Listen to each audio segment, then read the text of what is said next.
Hey guys, I wanted to make this word because this is going to be a really good one and it's going to be a real eye-opener. So something I want to say is to get to your restoration, there will be some things that you got to go through that are going to be very uncomfortable. You will have to go through something that's very uncomfortable to a point to where it almost feels like bugs are crawling on your skin. You're not going to like it, but you got to do it. And this is going to repetitiously take place up until then.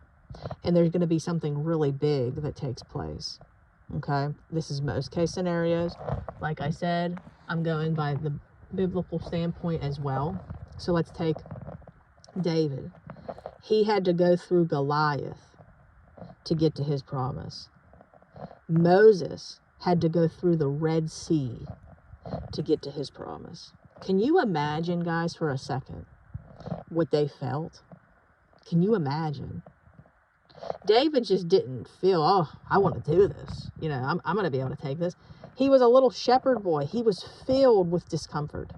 Moses, can you imagine seeing a huge sea in front of you and having all of these people with you that you were in charge of saving and told them that you were going to save them? God told you this. And you had the sea in front of you and all the Egyptians were charging at you, ready to slaughter you one by one.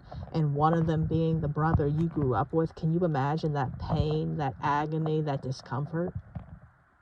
This is why, where did it ever say that we were going to be comfortable on this process? Or through this process? Where does it say that? Does it say that, guys? I need to be clear with this. There will be things you got to go through that are going to be very uncomfortable. So something that I'm starting to see that the Lord is working on me right now in my marriage and in my growth, development, all of that, is my in-laws. My in-laws have caused tons of discomfort, tons of contention. I've had a hard time digesting it. And anybody that's done calls with me this week knows the lowdown. So I'm going to be making an appearance tomorrow for Thanksgiving. So if you guys all could pray, I'd appreciate it. Please, prayers needed. And I want to vomit. I'm not going to lie to you guys. I want to vomit. Okay? Because I have to tell you the truth. Just because I'm your mentor, just because I'm your coach, doesn't mean that I feel complete comfort all the time. I want to vomit, okay? It feels like bugs are crawling on my skin. I'm where I should be. I'm going to do it. You know, the Lord wants me to make an appearance there, and go. And it feels like bugs are crawling on my skin. It feels very intense. But I know, anybody that works with me knows that I told this story too. My client, you know who you are, got 2 confirmations, one of my clients, that I need to go. My mother got 2 confirmations. My coach got a confirmation. And the Lord himself answered my confirmations. And I wanted so bad to just say, no, he would never expect me to do that. Chase after peace, this and that.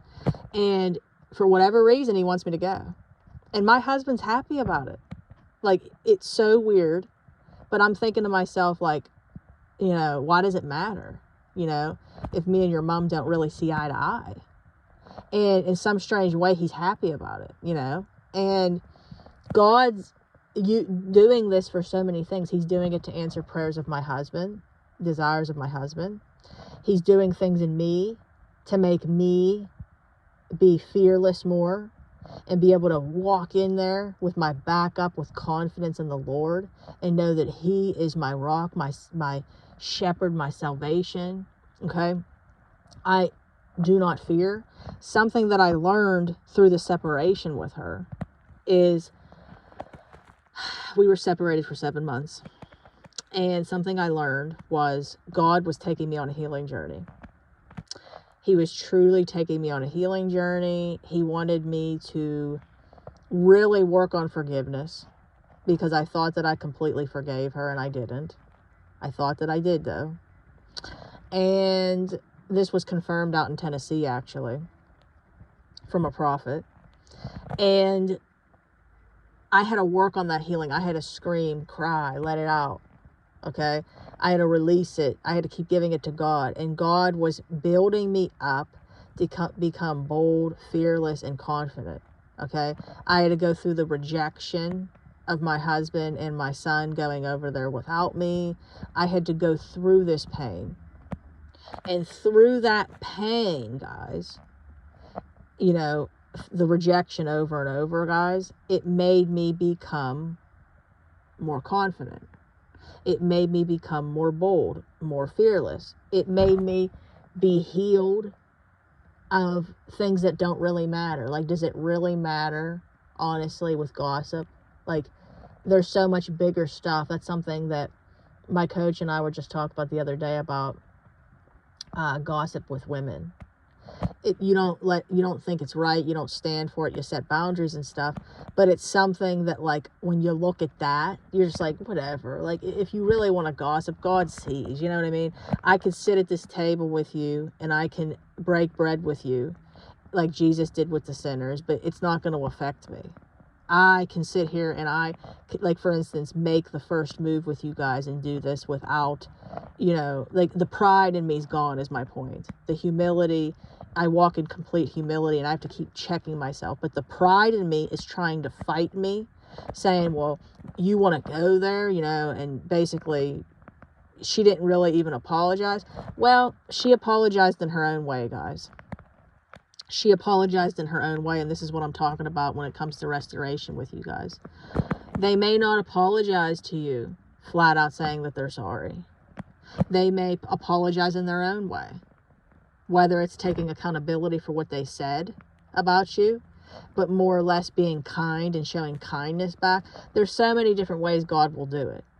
But, for instance, God revealed to my mother to tell me that he set this thing up with my mother-in-law, the whole thing. There was so much done in it. He was working in her, working in me, working in my husband, working through some of my in-laws. Like, there was so much that was done in this separation. This doesn't mean that I have to be around them every second of the day. There still needs to be serious boundaries and stuff. But what I'm saying is, and it doesn't mean all the feelings are gone. There's still healing to be done. But he set this whole thing up, and I don't know yet. Every detail of what's going to take place and what the reasons are, but he set it up, and I have to walk in there bold, fearless, and uncomfortable. And the reason why I'm telling you guys this is this is what you got to do in your restoration journey, because it doesn't end with restoration. This is going to be the rest of your walk with Jesus Christ. So I hope that this word was motivating, because just like you guys got to do it, I'm doing it right now. So I want you guys to take heed of this. I love using personal examples because I feel that they help more. So I want you all to say a prayer for me, because I'm going to endure it and I'm going to do it. But pray for me. Please pray for me, because I need strength to do it, because I'm doing it anyway. But I need strength. Okay? I love you all so much. Remember, you got to go through your Goliath.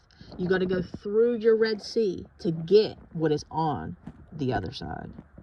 God bless all of you. If you could, please like the video, share, subscribe, comment. If you want to work with me, you can email me at deadmarriagesredeemed@gmail.com.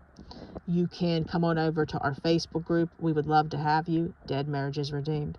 All right, guys. God bless. You all have a wonderful day. Bye.